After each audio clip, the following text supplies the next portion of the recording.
Bonjour à toutes et à tous, et on accueille, vous le savez, comme chaque vendredi en fin de matinée, Guillaume Van der Schaak. Bonjour Guillaume. Bonjour Adrien. Le rédacteur en chef de Sprint Magazine qui va vous compiler en 7 minutes l'essentiel du programme sport de ce week-end.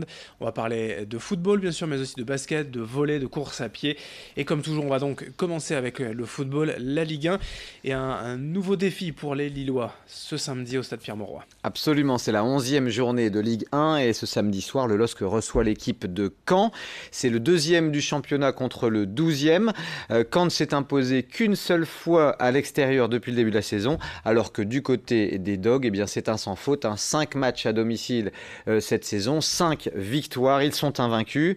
Une victoire et Lille réaliserait tout simplement, d'après mes calculs, son meilleur début de saison depuis plus de 50 ans.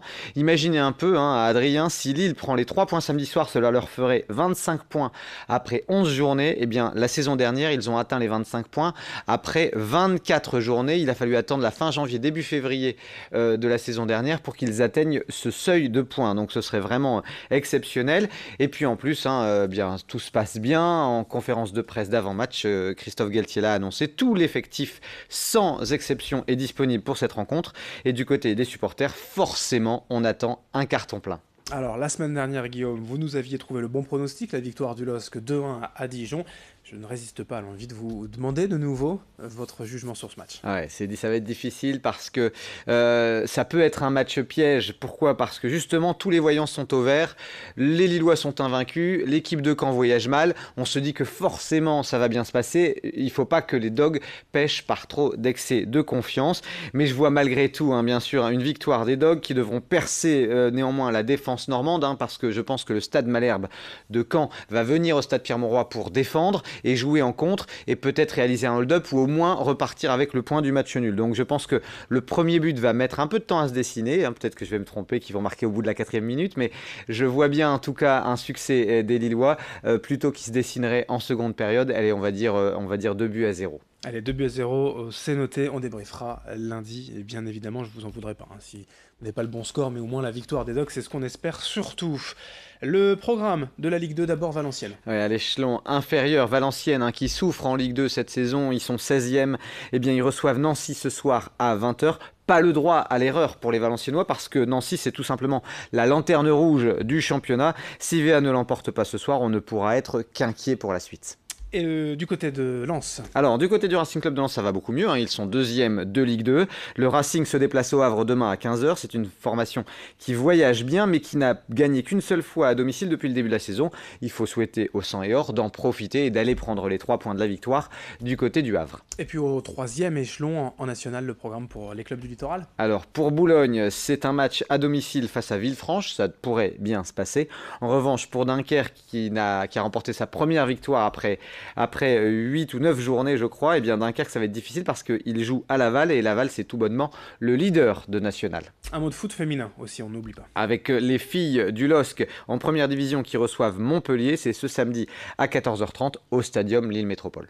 Après cette belle page football, on ouvre la page basket et d'abord le programme de la Jeep Elite. Jeep Elite en Pro A avec le Portel et Gravelines qui joueront tous deux loin de leur base, à Chalon-Reims pour le Portel et puis à Strasbourg pour Gravelines. En revanche, en Pro B, c'est plutôt l'inverse puisque Lille et Denain reçoivent ce soir. Lille reçoit Vichy ce soir au Palais Saint-Sauveur, avenue Kennedy à Lille à 20h. Et puis Denain va recevoir Blois à la même heure. Un mot tout de même de Ligue féminine après cette lourde défaite mais attendue de l'ESBVA en Euroleague face à Ekaterinbourg, c'est le championnat. Ouais, ça aura été une grosse semaine pour les guerrières de l'ESBVA. Elles ont pris quand même 50 points face à Ekaterinbourg, mais enfin c'est 99. C'est quand même oui, mais enfin 50 points d'écart, je veux dire. Oui, pardon, effectivement. Elles ont pris une cinquantaine de points d'écart face à Ekaterinbourg, mais enfin Ekaterinbourg c'est le champion d'Europe en titre et c'est un club qui est presque nos limites en termes de budget, donc on s'attendait à une défaite. En revanche, ce sera difficile aussi en championnat, mais peut-être plus accessible pour les Villeneuvoises qui se déplacent à Lyon dimanche, tandis que l'équipe de Saint-Amand, qui est 2e de Ligue féminine pour l'instant, avec 3 matchs, 3 victoires, jouera à Charleville-Mézières. du volleyball et un beau programme, que ce soit chez les filles ou les garçons. Oui, avec les Marquoises qui reçoivent Nantes ce samedi à 19h30. Premier match à domicile pour le VCMB qui s'est incliné face à Paris-Saint-Cloud lors de la première journée. C'était cette semaine, mais très très serré, 3-7-2. Et puis du côté des messieurs, en Ligue A, Tourcoing reçoit Narbonne, c'est ce soir à 20h. Tandis qu'en Ligue B, Cambrai va recevoir Fréjus.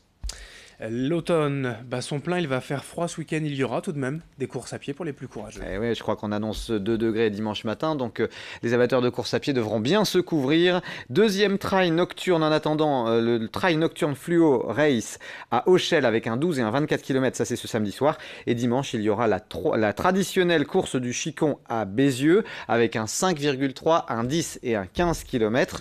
Et puis il y aura les foulées des Périzot à Fâche-Tuménil et la course de la Citadelle dimanche également du côté de Wormhout. On termine avec quelques infos en bref, rapidement du rugby. Oui, du rugby avec dimanche à 13h les filles du LMR CV qui reçoivent Toulouse. Attention, les Toulousaines sont leaders invaincus, 4 matchs, 4 victoires en top 8. Et puis toujours en rugby, Marc qui est leader de Fédéral 2 reçoit Beauvais tandis que l'équipe d'Arras va recevoir Drancy. Du water polo. Oui, avec les enfants de Neptune de Tourcoing, l'île métropole qui vont jouer à la piscine Marx d'Ormois.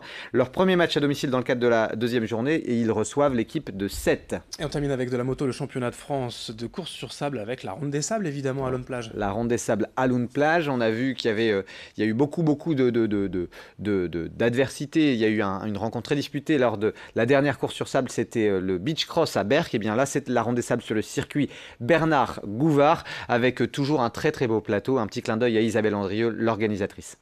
Merci Guillaume pour toutes ces infos et on se retrouve lundi pour débriefer. Oui, bon week-end à tous. Bon week-end en notre compagnie. Merci de votre fidélité. L'info continue dans un instant.